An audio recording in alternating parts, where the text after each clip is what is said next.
In the dwindling hours of a warm summer evening, the tranquil expanse of the Mojave Desert was shattered by an unprecedented spectacle. Above the serene dunes and rugged canyons, the sky tore open with a vibrant display of otherworldly lights and the ominous hum of alien engines. The Krallian invasion force, led by Commander Zorax, descended with a quiet confidence, assured by their previous conquests that the blue planet below would be no different. Commander Zorax stood at the forefront of his ship, peering down through the reinforced glass of the command deck. His gaze was sharp, his mind calculating as the arid landscape of Earth unfolded beneath him. Zorax was a seasoned conqueror, his reputation forged across star systems where Krallian flags now fluttered over subdued worlds. Earth, with its vast resources and strategic location, was to be his crowning achievement. As the first ships touched down, sending clouds of dust swirling into the air, Zorax's confidence faltered for a moment. The silence of the desert was unnerving. There were no immediate signs of panic, no scrambling defense forces rushing to meet them. It was as if the desert itself waited in a poised, breathless anticipation. The Krallians were creatures of logic and order, their tactics honed in the fires of 100 battles. Their technology was superior, their warriors unmatched in skill and discipline. Yet, as Zorax stepped onto the sandy soil of Earth, the stillness of the desert seemed to mock their grand entrance. He signaled his troops to fan out, to begin the protocols of subjugation, but his eyes remained fixed on the horizon, searching for any sign of human activity. It didn't take long for the Earth to respond. The first indication that this planet would not be so easily conquered came in the form of a distant rumble, a sound that grew steadily into the roar of approaching engines. From over the crest of a nearby ridge, a convoy of dust-covered military vehicles appeared, speeding towards the alien invaders. At their lead was Captain Michael Harris, a man whose entire life had prepared him for this moment. Michael's face was set in a grim line, his eyes hard as flint under the brim of his battered cap. He was a veteran of desert operations, skilled in the art of mobile warfare that the open desert demanded. His command was a mix of regular army units and special forces, all seasoned in the harsh desert environment. As his convoy closed in on the Krallian landing site, Michael felt a fierce pride surge through him. Earth might be outgunned, but it would not be outmatched. The first clash was violent and brief. Michael's forces used the dunes for cover, launching a series of hit-and-run attacks that confused and disoriented the alien invaders. The Krallians, for all their technological superiority, struggled to adapt to the guerrilla tactics. Their energy shields, designed for direct, powerful assaults, were less effective against the small, fast-moving human units that harried them from every side. Night fell, and with it came a temporary lull in the fighting. The Krallians regrouped, their ships casting an eerie glow over the desert landscape. Zorax, now aware that this planet would not yield as easily as the others, planned his next move. His respect for the human defenders grew, even as his determination to conquer them deepened. Under the cover of darkness, Michael met with his lieutenants, their faces lit by the soft glow of tactical screens. They were outnumbered and outgunned, but the desert was their ally, and they would use every advantage it provided. Michael's plan was simple yet bold: keep the Krallians off balance, strike without warning, and use the vastness of the desert to their advantage. As the first hints of dawn tinged the eastern sky, both sides prepared to renew the conflict. The Krallians with their lines reformed and their strategy adapted, and the humans with their resolve hardened and their tactics sharpened by the night's discussions. The desert, a silent observer of this celestial struggle, lay waiting to see whether its new invaders could indeed claim victory, or if Earth's defenders could turn the tide against the alien onslaught. As the first light of dawn stretched across the Mojave Desert, the silence was broken by the sudden roar of engines and the crackle of gunfire. Captain Michael Harris and his squad were already in motion, their vehicles kicking up storms of sand as they maneuvered around the Krallian forces. The aliens, recalibrating after the initial unexpected resistance, were quick to respond, deploying their advanced weaponry in a dazzling display of power and precision. The human forces, while technologically outmatched, relied on their intimate knowledge of the terrain. Michael led his team through narrow canyons and over rugged ridges, areas where the Krallians' larger vehicles struggled to follow. Each pass through the rocky terrain was a calculated risk, but Michael's gambits paid off as they successfully ambushed several alien patrols, capturing valuable technology and disrupting the Kralians' momentum. Commander Zorax, observing the effectiveness of the human guerrilla tactics, ordered his science officers to analyze the battlefield data. The Kralians were masters of adaptation, their technology capable of rapid modifications to meet new challenges. Zorax knew that understanding and countering the humans' tactics were key to securing victory. He directed his units to increase their aerial surveillance, using drones to track the movements of the human forces. Meanwhile, Michael received updates from his scouts. The Kralians were adapting quickly, their drones becoming an ever more common sight in the sky. He realized they needed to escalate their efforts. Gathering his team, Michael outlined a plan to capture one of the drones. By reverse engineering the alien technology, they hoped to discover weaknesses in the Kralians' communications and weapon systems. As the sun climbed higher, the heat became another adversary on the battlefield. The Kralians, unused to the punishing desert climate, began to show signs of strain. Their movements slowed and their tactical responses lagged. Michael seized the opportunity. With a small team, he executed a daring assault on a Kralian outpost, successfully downing a drone with a makeshift electromagnetic pulse device cobbled together from captured alien tech. The outpost raid was a fierce battle. Michael's team used the complex dune structures to their advantage, moving stealthily to avoid direct engagements. Their hit-and-run tactics confused the alien soldiers, who were bogged down by their heavier armor and the sweltering heat. Amidst a flurry of sand and laser fire, Michael and his team secured the drone and retreated back to their base, leaving behind a confused and frustrated enemy. Back at the makeshift command center, the mood was cautiously optimistic. The captured drone was a goldmine of information. Michael watched closely as their tech specialists worked alongside the few scientists among them, everyone aware that time was of the essence. As they decoded the data, they uncovered not only the specifics of the Kralian surveillance network, but also critical details about their shield frequencies and communication protocols. Empowered with new knowledge, Michael prepared for the next phase of their defense. He knew that the Kralians would come at them with renewed vigor, aware now that Earth was not the undefended prize they had anticipated. But Earth's forces were ready, their resolve fortified by their small victories, and the knowledge that they were fighting for their home. Night fell once more over the Mojave, a tapestry of stars illuminating the battlefield. Both sides regrouped, tending to their wounded and reflecting on the day's conflicts. Commander Zorax, his initial confidence shaken, planned his strategies with a newfound respect for the human defenders. Michael, with his team rallied around him, looked out over the desert, ready to use every grain of sand to their advantage. The battle for Earth was just beginning, and both leaders knew that the war would be long and hard. But as the cool desert night took hold, Michael felt a surge of pride for his team's courage and ingenuity. This planet might be a tiny speck in the vast universe, but its inhabitants were fighters, ready to stand against any threat. The Kralians had hoped to find Earth easy to conquer, but they were quickly learning just how fiercely humans could fight when their world was at stake. As night enveloped the Mojave Desert, the Kralian forces repositioned themselves under the cover of darkness, planning to exploit what they perceived as human vulnerability during the nighttime.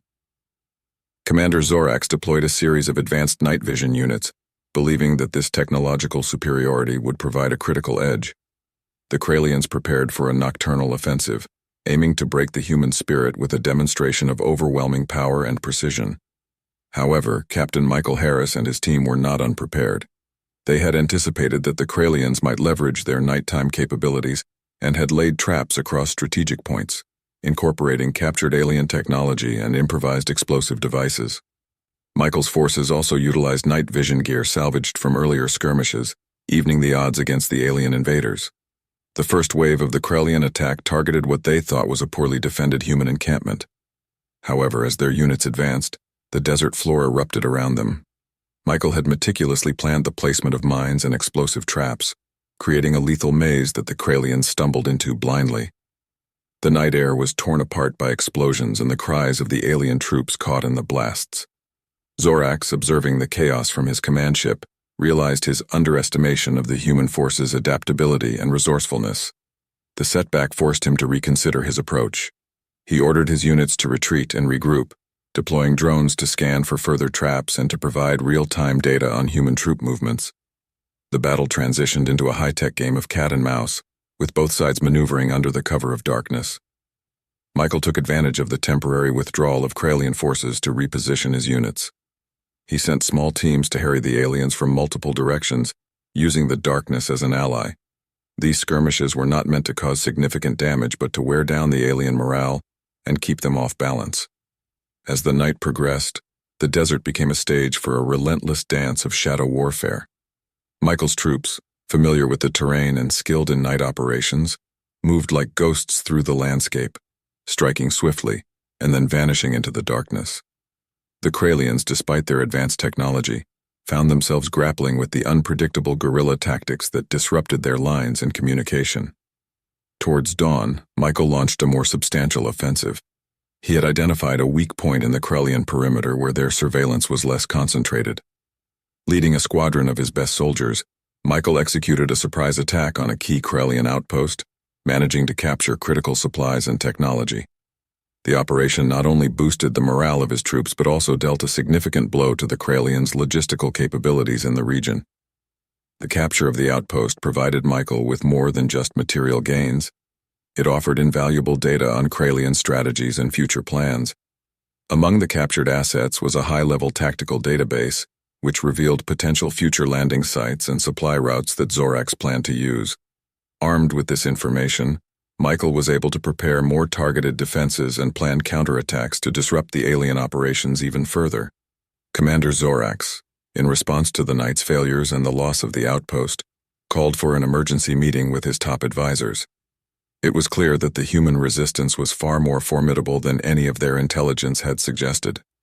The Kralians needed a new strategy, one that could counteract the guerrilla tactics that had so effectively stymied their advances. The meeting was tense, with many of the commanders expressing frustration over the unpredictability of the human tactics and the harshness of the desert environment which they had underestimated. Zorax, however, remained calm, his mind working through the puzzle of Earth's defenses. He proposed a shift in tactics. Instead of large, cumbersome attacks, the Kralians would adopt more fluid, adaptable formations, mimicking the humans' own strategies. Additionally, he emphasized the need to enhance their environmental suits and combat gear to better handle the extreme conditions of the desert. As the night drew to a close, both sides licked their wounds and prepared for the continuing struggle. Michael's forces used the darkness to fortify their newly captured position, setting up communication jammers to disrupt Kralian signals and laying down more traps and defensive perimeters. As the sun climbed to its zenith in the Mojave Desert, the heat became an oppressive force, its intensity magnified by the endless stretches of sand and rock. The Kralian forces, engineered for cooler, more controlled climates, struggled under the scorching sun. Their energy shields, which were designed to deflect projectile and energy weapons, offered little respite from the relentless heat. The high temperatures began to interfere with their equipment, causing malfunctions and slowing their reaction times. Commander Zorax, from his command station, watched with growing concern as his troops faltered. The data from the previous night's encounters had suggested that adapting human guerrilla tactics might offer a strategic edge, but the harsh environment proved to be a formidable adversary in its own right. Determined not to let the climate defeat them, Zorax ordered his engineers to modify the environmental controls within their suits, but such changes would take time to implement effectively. Meanwhile, Captain Michael Harris capitalized on the Kralians' discomfort. He understood that in the desert, the environment itself was a weapon if wielded properly. His forces, seasoned by years of training in similar conditions, moved with ease among the dunes, using the early morning light to launch a series of hit-and-run attacks that further drained the Kralians' resources. Michael's strategy was simple yet effective: keep the enemy under constant pressure, never allowing them to settle or establish a foothold. His troops targeted isolated Kralian units, striking quickly and then retreating before the aliens could regroup. Each skirmish was carefully calculated to maximize impact while minimizing risk, keeping the Kralians on their back foot. As the day progressed, the heat intensified, and Michael ordered a temporary withdrawal to conserve his troops' strength and resources. They retreated to a network of underground bunkers and shaded encampments they had prepared in advance, knowing the midday sun would be too much even for them. From these positions, they monitored the alien movements, waiting for the right moment to strike again. Zorax, meanwhile, faced growing unrest among his ranks. The continuous hit-and-run tactics employed by the humans sapped the morale of his troops. who were not used to such relentless, unpredictable warfare. The commander knew he needed a decisive victory to restore confidence and assert control over the battlefield. He gathered his top lieutenants, planning a major offensive to capture one of the humans' key supply bases. Such a victory, he reasoned, would provide both a tactical advantage and a much-needed boost to Kralian morale. As afternoon turned into evening, the Kralians launched their planned assault on the human supply base. They deployed their newest environmental suit modifications, hoping these improvements would mitigate the effects of the heat. The humans, anticipating such a move, were prepared. Michael had set up multiple layers of defenses around the base, including sniper positions and anti-aircraft weapons camouflaged among the rocky outcrops. The battle for the supply base was fierce and prolonged.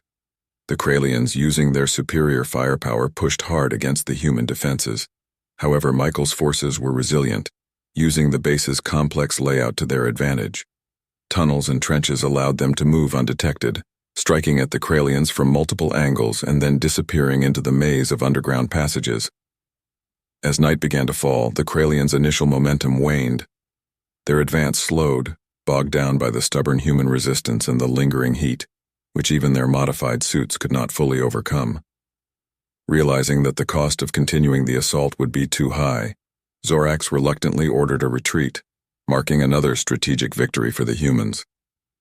Under the cover of darkness, Michael and his troops celebrated their successful defense of the supply base. The victory had not only safeguarded their critical resources, but it also demonstrated the effectiveness of their preparations and tactics. Each soldier knew that the war was far from over, but morale was high. They had withstood the might of an alien invasion, and they were ready for whatever came next. As the stars once again stretched across the desert sky, both sides regrouped, tending to their wounded and reflecting on the day's lessons. The Mojave Desert, silent once more, held the echoes of battle, a reminder of the fierce struggle for survival that had unfolded under its scorching sun. As the relentless desert sun gave way to twilight, an uneasy calm settled over the Mojave. Commander Zorax, stung by the day's failures, recognized the need for a change in tactics. His initial underestimation of Earth's defenders had cost him dearly, both in resources and in the morale of his troops. He decided to bolster his forces with reinforcements from his orbiting fleet, intending to overwhelm the humans with sheer numbers and advanced technology. Back at the human base, Captain Michael Harris monitored the Kralian movements. Intelligence reports indicated unusual activity among the alien fleet, signs that pointed to an impending large-scale assault. Michael knew that his forces, while resilient and resourceful, would struggle against a significantly larger enemy force.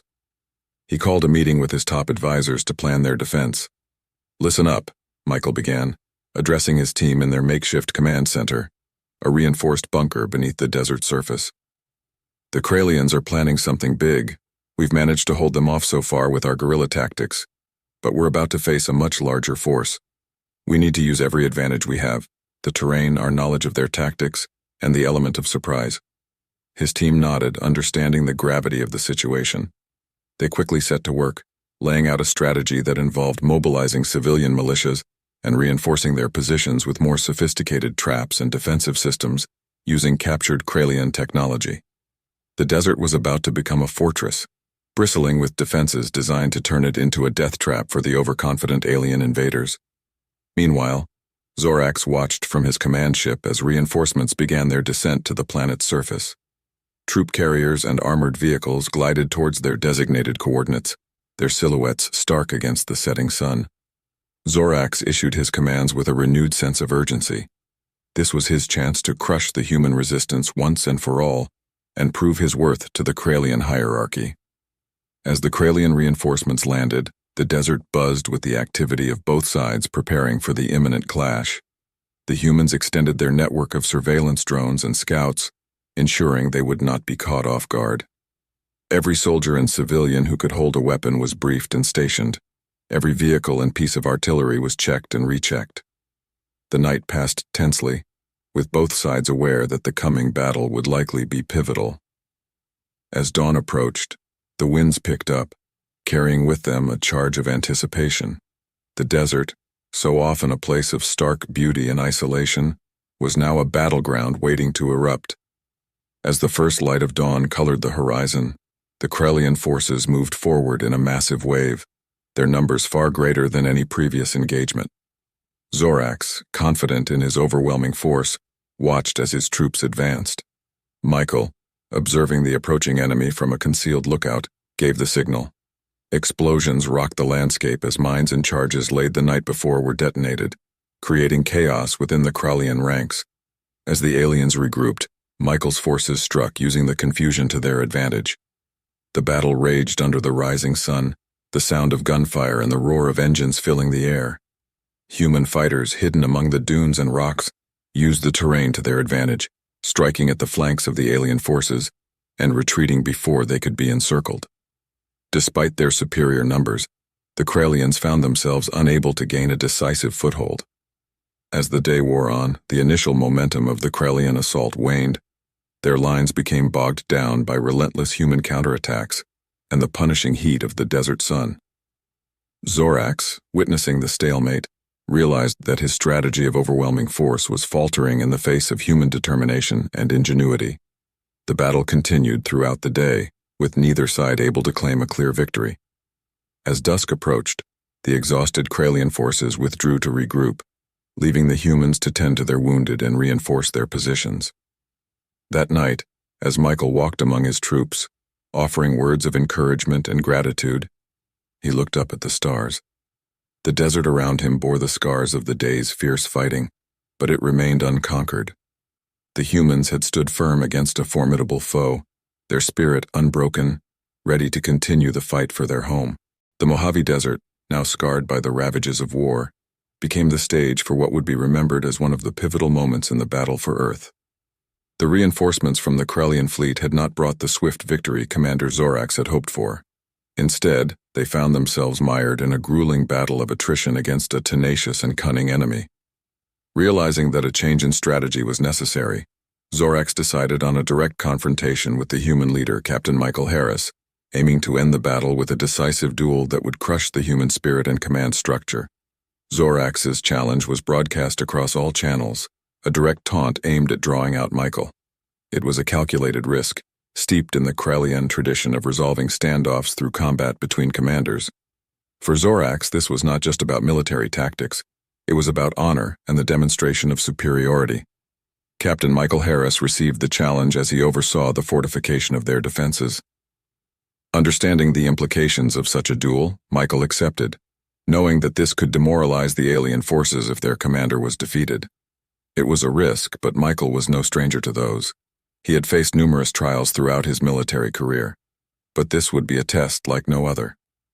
The duel was set to take place at dawn the following day, in an open area that had been a quiet part of the desert before it became a war zone. Both sides agreed to a temporary ceasefire during the duel, with strict terms that no other hostilities would occur. As the sun set, Michael prepared himself, both mentally and physically, for the confrontation. The night was restless for both camps. The humans spent it reinforcing their positions and preparing for any possible outcomes of the duel. Meanwhile, the Corellians, confident in their commander's prowess, anticipated a swift end to their struggles on this resistant world. As dawn broke, the desert was eerily calm. The area designated for the duel was marked by the wreckage of a previous skirmish, serving as a stark reminder of the war's devastation. Commander Zorax arrived, flanked by his elite guard, and Michael approached alone, armed only with his standard-issue sidearm and a combat knife. The simplicity of his weaponry a stark contrast to Zorax's elaborate armor and advanced plasma blade. The duel began with the rising sun as its backdrop, casting long shadows across the sand. Zorax attacked with a ferocity that spoke of his desperation and his need to end the conflict swiftly. Michael, however, used his knowledge of the terrain and his experience in desert combat to evade and counter the powerful blows. The fight was intense, each commander displaying skill and determination. As they battled, both armies watched, the outcome of this duel crucial to the morale of both sides. Michael found an opening when Zorax overextended after a particularly aggressive attack. With a quick maneuver, Michael disarmed Zorax and had him at gunpoint. The moment was tense, the silence heavy with the weight of what was to come. Instead of taking the final shot, Michael offered Zorax his life in return for an immediate and unconditional withdrawal of Corellian forces from Earth. The offer was a gamble, but Michael believed that showing mercy could lead to a more stable resolution and possibly prevent further bloodshed. Zorax, defeated and humiliated but recognizing the valor and honor in Michael's offer, agreed. The terms were broadcasted, and a formal surrender was organized. The Corellian forces began their withdrawal under the watchful eyes of Earth's defenders, and the desert, once a battlefield, slowly began to return to its peaceful silence. The duel had shifted the course of the war, not through the destruction of the opponent, but through an act of mercy and strategic thinking. Michael's leadership and his unconventional decision became a defining moment in human history, symbolizing not only the resilience of humanity, but also its capacity for compassion even in war. As the Corellian ships ascended, leaving the Earth behind, Michael watched them go, his heart heavy with the cost of victory, but hopeful for the future.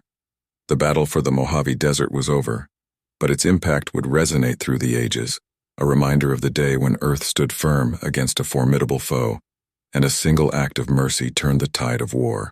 After the dramatic duel that led to Commander Zorax's surrender, the Corellian forces began their withdrawal from the Mojave Desert. The departure of the alien ships marked a significant turning point in the conflict, not just on a strategic level, but also in the hearts and minds of every human who had stood witness to the battle. Captain Michael Harris, having gambled his life on an act of mercy, had become a living symbol of Earth's resilience and its capacity for honor in the face of overwhelming odds. The impact of the duel and its aftermath resonated through both the human and Corellian ranks. For the Corellians, the withdrawal was a bitter pill to swallow. They had come to Earth expecting an easy conquest, only to be met with unyielding resistance.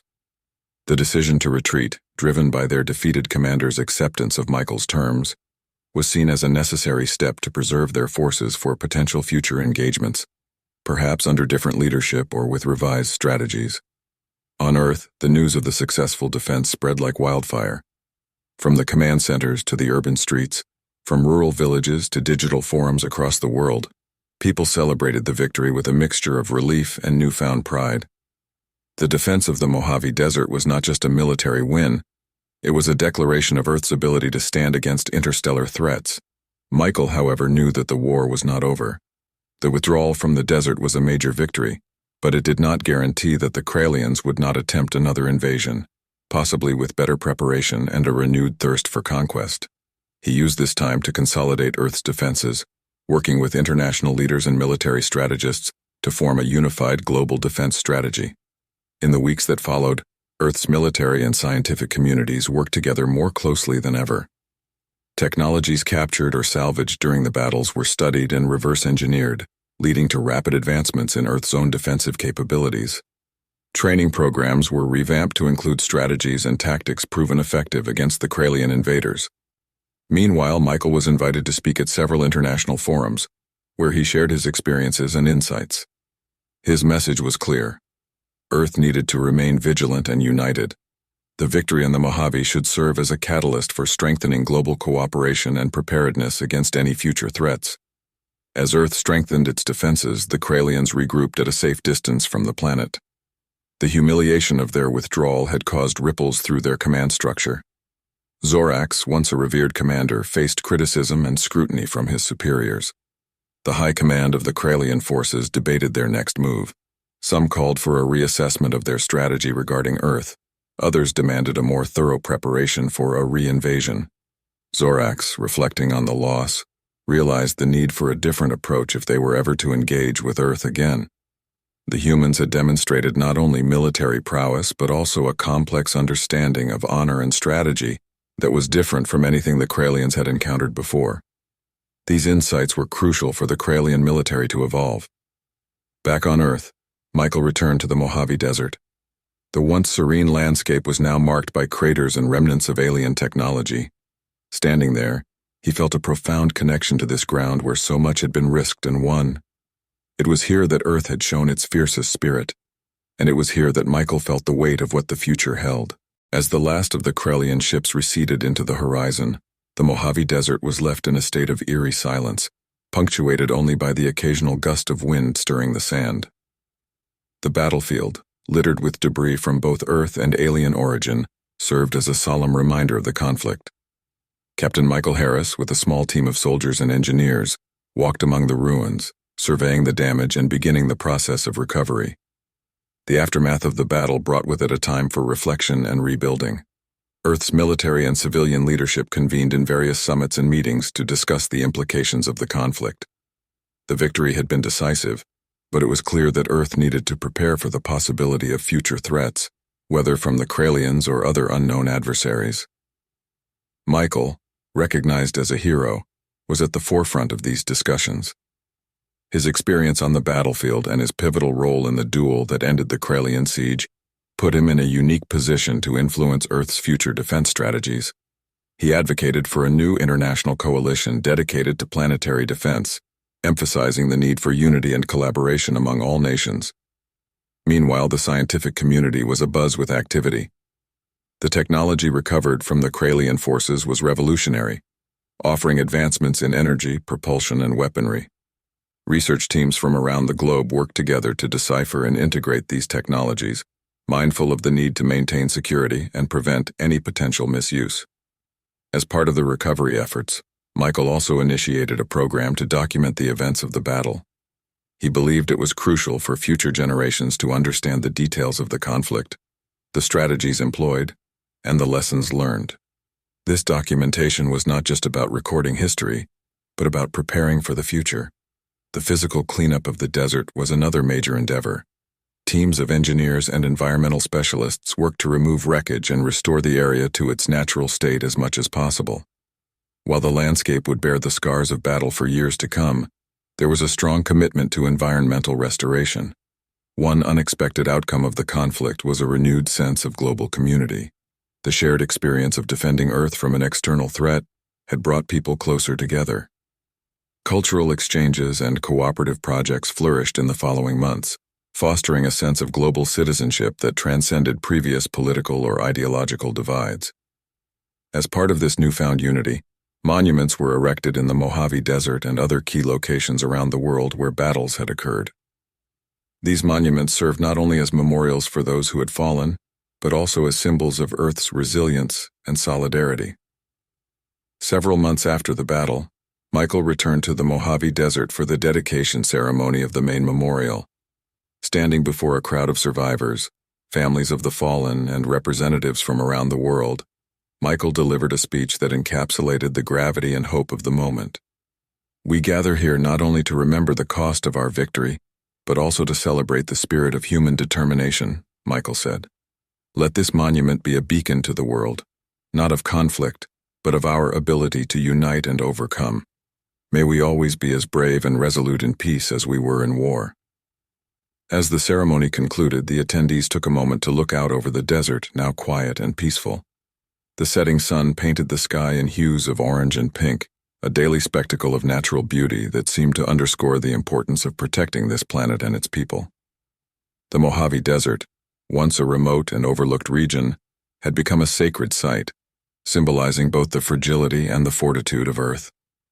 As night fell and the stars began to twinkle overhead, there was a palpable sense of closure, of a chapter ended. But it was also a reminder that vigilance and preparation were now a permanent part of humanity's narrative. The battle was over, but the journey to secure the future continued.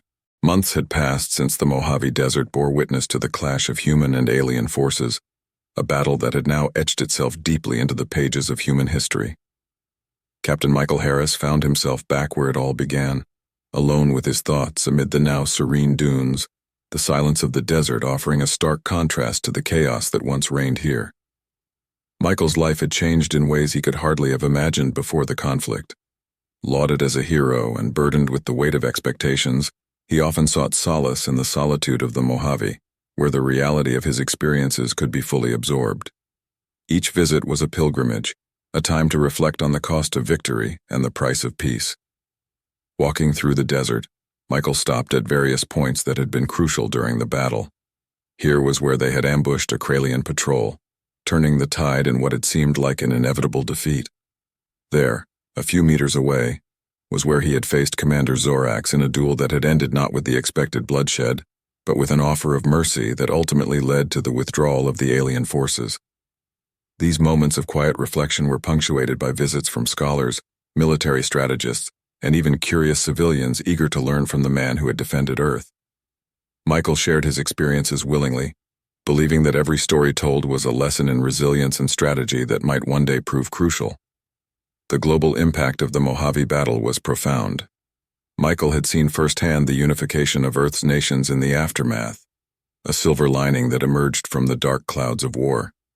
This newfound unity had led to the establishment of the Earth Defense Coalition, EDC, a multinational organization tasked with ensuring that Earth would never again be caught unprepared. Michael played a key role in shaping the EDC, drawing on his first-hand experiences to advocate for strategies that emphasized agility, coordination, and the integration of alien technologies into Earth's defenses. Under his guidance, the EDC established training programs that simulated various invasion scenarios, ensuring that future defenders could learn from the past. Despite his involvement in these global efforts, Michael was most at home here in the Mojave, where memories of the past were a constant companion. It was here that he felt the true weight of his responsibilities, not just to the present, but to the future. Today, Michael was not alone in his pilgrimage to the desert. A group of young cadets from the newly established EDC Academy accompanied him, eager to hear from the hero who had once stood where they now stood. As they gathered around, Michael pointed to the horizon, where the first light of dawn was beginning to break. "Look out there," he said, his voice tinged with the gravitas of experience. "This desert isn't just a monument to what happened. It's a reminder of what could happen again. We fought for our home right here, not with the might of our weapons alone, but with the strength of our convictions. Remember, the strategies we employed, the decisions we made, they didn't just save us, they defined us." The cadets listened, captivated by the history that surrounded them, each learning that the scars left behind in this desert were not just reminders of war, but beacons guiding the way forward. As the sun rose higher, casting long shadows over the sand, Michael felt a quiet pride in the resilience of his planet and its people. The war had changed everyone, some in ways they could not yet fully understand. But as long as they remembered and learned from the past, they would be prepared for whatever the future held. With a final look across the Mojave, Michael turned to lead the cadets back to their transport. The desert, with its profound silence and vast emptiness, seemed to approve, its tranquility belying the fierce spirit it had witnessed. The battle for Earth was over, but the legacy of that battle would continue to inspire and defend for generations to come.